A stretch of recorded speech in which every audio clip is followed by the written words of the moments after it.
Chandrayaan-3 était censé être un triomphe, un signe de la compétence croissante de l'Inde dans l'exploration spatiale. Il a atterri là où aucune autre nation n'avait osé aller, le pôle sud mystérieux et ancien de la Lune.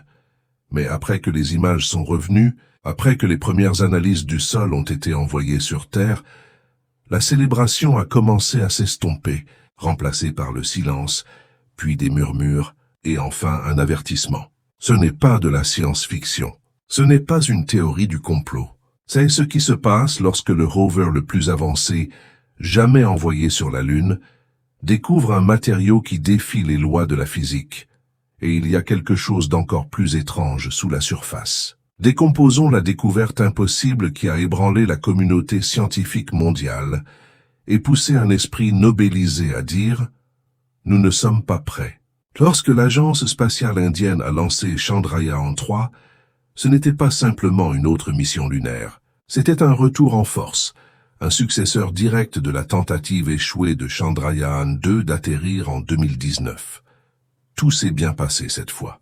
L'atterrissage du module Vikram a été impeccable, avec une précision près du pôle sud de la Lune, une région constamment plongée dans l'ombre, plus froide que Pluton, et inexplorée par les sondes d'aucune nation jusqu'à présent. Pourquoi le pôle sud? Pendant des décennies, cette région a été le saint graal de la science lunaire. Les scans radars avaient nous suggéré la présence de glaces d'eau anciennes, de minéraux enfermés dans des cratères, et peut-être des indices d'un mystère plus profond. Mais jusqu'à maintenant, personne n'avait osé y atterrir. Le terrain est traître, la lumière incertaine, les températures mortelles. Mais l'ISRO l'a fait. Et avec cela, l'Inde a rejoint un groupe élite de nations exploratrices de l'espace. Les premières données de la mission ont confirmé ce que les scientifiques espéraient. De l'eau gelée, de la poussière de silicate, et des métaux utiles comme le magnésium et l'aluminium, une recette parfaite pour de futures bases lunaires. Mais derrière ces premières manchettes se cachait une découverte plus troublante, plus sombre, qui n'a jamais atteint les conférences de presse. Alors que le rover Pragyan roulait sur le régolithe poudreux, il a commencé à scanner la surface lunaire avec des spectromètres de pointe. L'objectif? Identifier la composition chimique précise du sol. Mais les scientifiques ont été stupéfaits par ce qu'ils ont découvert.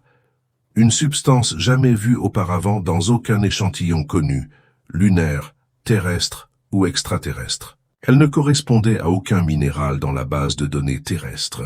Elle ne réfléchissait pas la lumière comme elle aurait dû. Elle semblait absorber le rayonnement électromagnétique, le pliant même de manière imprévisible. Un ingénieur l'a décrite comme une éponge pour l'énergie. Michio Kaku l'a qualifiée d'anomalie inquiétante. Pourquoi? Parce que si cette substance s'est formée naturellement, cela signifie que toute notre compréhension de la science des matériaux est erronée. Mais si elle ne s'est pas formée naturellement, cela suggère que quelqu'un ou quelque chose l'a placée là. Cette découverte seule suffirait à déclencher des discussions internationales de crise, mais ce n'était que le début. Après les premières analyses, l'ISRO a activé le radar à pénétration de sol de Chandrayaan-3, conçu pour sonder sous la croûte lunaire. Ce qu'il a trouvé a provoqué des ondes de choc dans le centre de contrôle de la mission. Sous les roues du rover, à plusieurs mètres de profondeur, un immense vide creux a été détecté. Mais il n'était pas aléatoire. Les retours radars ont révélé des formations géométriques, des lignes droites, des angles symétriques, des grilles répétitives. Les premiers schémas ressemblaient moins à des grottes qu'à des plans. Kaku, après avoir examiné les scans, les a décrits comme paraissant métalliques, planifiés, organisés, et probablement anciens.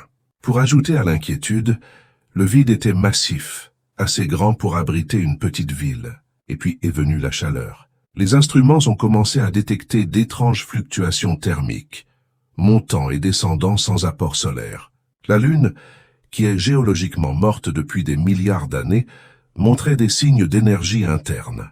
S'agissait-il de chaleur résiduelle provenant de matériaux inconnus, d'un système fonctionnel, ou d'une structure artificielle encore en usage? Pour la première fois, les scientifiques ont commencé à poser l'impensable. Avons-nous découvert une ancienne base extraterrestre ou, pire encore, une civilisation humaine perdue? Dans les jours qui ont suivi les scans souterrains, le rover Pragyan a commencé à se comporter de manière erratique. Il a cessé de répondre aux commandes. Il a renvoyé des paquets de données corrompus. Ses mouvements, autrefois stables, sont devenus imprévisibles. Les officiels de l'ISRO ont attribué cela au stress de la machine, mais en privé, les initiés n'étaient pas convaincus. Un ingénieur anonyme a affirmé que les dysfonctionnements du rover ont commencé précisément lorsqu'il est passé au-dessus de la partie la plus profonde de l'anomalie. Un autre a suggéré que le matériau inconnu pouvait avoir causé des interférences avec les ondes électromagnétiques, perturbant les systèmes du rover. Et puis le silence s'est installé. Pragyan a cessé de transmettre. Ce n'était pas simplement une panne matérielle. Cela restait non résolu. Une découverte superposée à une découverte superposée à un avertissement. Si ce qui se trouve sous le pôle sud de la Lune est ancien et actif, alors chaque pas que nous faisons pourrait déclencher un système que nous ne comprenons pas. Michio Kaku a maintenant appelé à une alliance mondiale, avertissant qu'aucune nation ne devrait explorer cette anomalie seule. Nous venons peut-être de déclencher quelque chose qui n'était pas censé être touché, prévient-il. Alors que le silence de Chandrayaan 3 s'étendait, les gouvernements du monde entier ont commencé à observer de près la découverte d'une substance géométrique qui reste un mystère insondable, et la panne soudaine du rover ont déclenché des protocoles de sécurité internationaux généralement réservés aux événements nucléaires.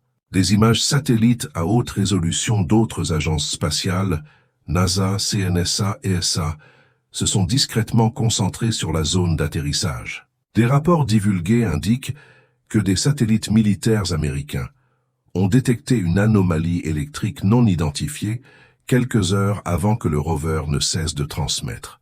Pendant ce temps, les responsables chinois ont exigé un accès immédiat aux journaux de données brutes de l'ISRO, craignant que ce qui avait été découvert puisse affecter l'équilibre électromagnétique de la Terre. Certains ont spéculé que l'anomalie pourrait même influencer les satellites de communication ou le champ magnétique terrestre. Lors de réunions à huis clos, la question du confinement a été abordée. Ce n'était plus simplement une mission de recherche lunaire. Cela devenait une préoccupation pour la sécurité planétaire. Dans un tournant inattendu, un groupe d'archéologues et d'astrophysiciens indépendants a comparé les géométries des scans radars à d'anciennes cartes des étoiles védiques. Le résultat: le réseau souterrain situé sous le pôle sud de la Lune présentait une étrange ressemblance avec des motifs géométriques sacrés trouvés dans des textes anciens de l'Inde, en particulier des mandalas censés encoder des connaissances cosmiques. S'agit-il d'une coïncidence, d'une convergence mathématique ou de quelque chose de beaucoup plus profond? Le docteur Rakesh Verma, un érudit en cosmologie sanskrite, a suggéré que les correspondances trouvées sous la surface lunaire correspondaient aux proportions d'une porte symbolique décrite dans le Rig Veda, un portail menant à un lieu au-delà du ciel sombre.